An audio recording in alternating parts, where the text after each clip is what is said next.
자, 오늘은 철학계의 정말 거대한 이름이죠. 마르틴 하이데거. 그의 생각을 한번 깊숙이 따라가 보겠습니다. 여러분, 존재한다는 게 대체 무슨 뜻일까요? 정말 단순해 보이잖아요. 근데 바로 이 질문이 하이데거라는 철학자가 평생을 바쳐 탐구하게 만든 바로 그 원동력이었습니다. 하이데거가 보기에는요, 서양 문명이 무려 2000년 동안이나 가장 중요한 질문을 던지는 법조차 잊어버렸다는 거예요.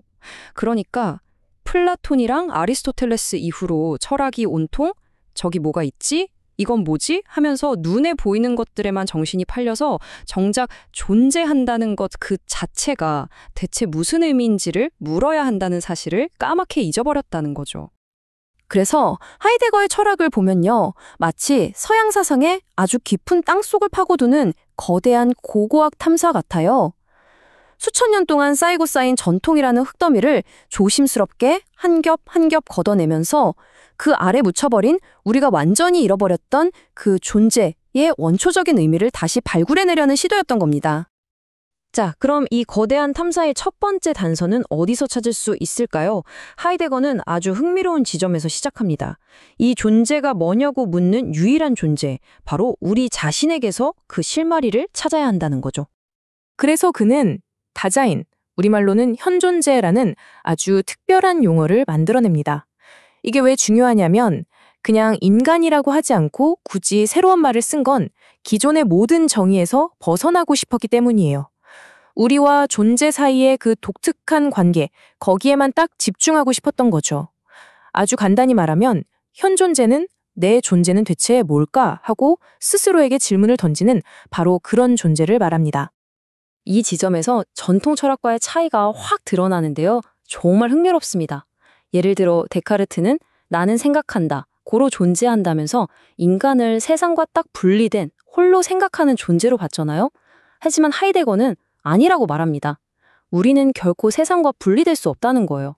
우리는 태어나는 순간부터 이미 세상 안에 던져져 있고 그 속에서 무언가를 하고 관계를 맺고 한마디로 세계의 내 존재라는 거죠. 절대 따로 떼어놓고 생각할 수가 없어요. 자, 이렇게 우리 인간, 즉 현존재를 깊이 들여다보니까 하이데거는 우리 일상 속에 아주 근본적인 어떤 긴장감이 숨어 있다는 걸 발견하게 됩니다. 그게 뭘까요? 우리 모두가 말이죠. 사실은 끊임없이 두 가지 삶의 방식 사이에서 아슬아슬한 줄다리기를 하고 있다는 거예요.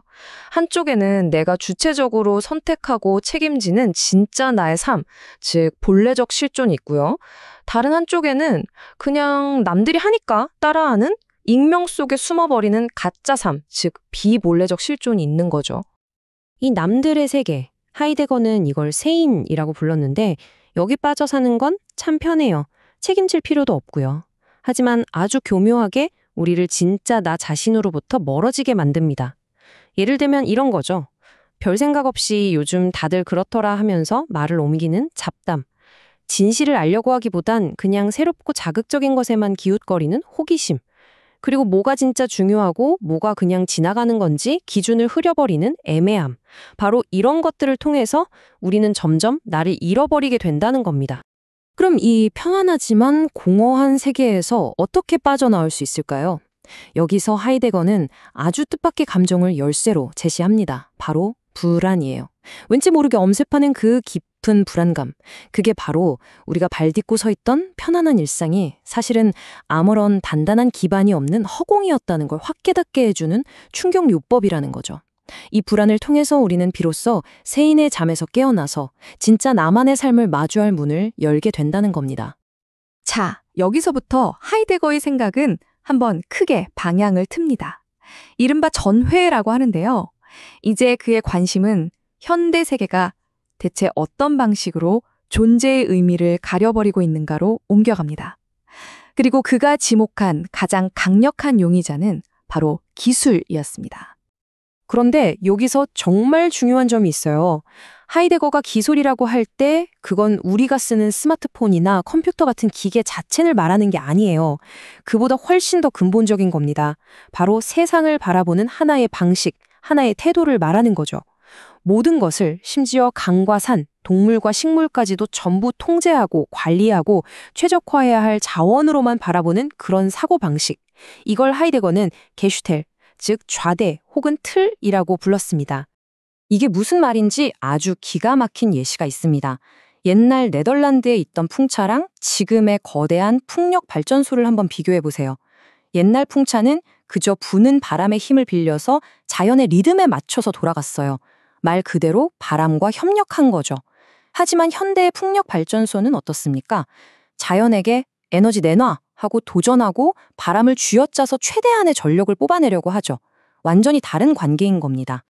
이 기술적인 사고방식이 진짜 무서운 점은 바로 이거예요. 세상 모든 것을 자원으로만 보다 보면 결국 우리 인간 자신마저도 인적 자원, 즉 휴먼 리소스로 보게 된다는 겁니다. 회사에서 쓰는 말이죠. 우리는 그저 효율적으로 관리되어야 할 부품이 되어버리고 그 너머에 있는 우리 존재의 더 깊은 의미, 다른 방식으로 존재할 수 있다는 가능성 자체를 완전히 잊어버리게 될 위험에 처한다는 거죠. 자, 하이데거의 이런 생각들은 20세기 지성사에 정말 거대한 지울 수 없는 흔적을 남겼습니다. 하지만 그의 유산은 그 영향력만큼이나 아주 복잡하고 또 뜨거운 논쟁거리이기도 합니다. 그의 철학은 장폴 사르트르 같은 실존주의자들부터 자크 데리다 같은 해체주의자들에 이르기까지 수많은 거물들에게 영감을 줬고요. 그 영향력은 단순히 철학에만 머무르지 않았어요. 해석학, 신학, 환경설학, 문학 비평, 심지어는 심리학과 건축에 이르기까지 정말이지 20세기 지성계의 판도를 바꿔놓았다고 해도 과언이 아닙니다. 하지만 여기서 절대로 빼놓고 이야기할 수 없는 그림자가 있습니다. 하이데거가 1933년에 나치당에 가입했고 적극적으로 활동했다는 것은 명백한 역사적 사실입니다. 이 때문에 그의 위대한 철학과 끔찍한 정치적 선택 사이에 어떤 관련이 있는지 없는지에 대한 논쟁은 지금까지도 정말 치열하게 계속되고 있습니다. 결국 하이데거가 평생을 바쳐 던졌던 그 질문은 이제 우리에게로 돌아옵니다. 그리고 어쩌면 그가 살았던 시대보다 지금 우리에게 훨씬 더 절실한 질문일지도 모릅니다. 모든 것이 기술의 틀 안에서 효율과 자원으로만 평가되는 이 세상 속에서 우리는 정말로 존재한다는 것의 진짜 의미를 잊어버리고 있는 건 아닐까요?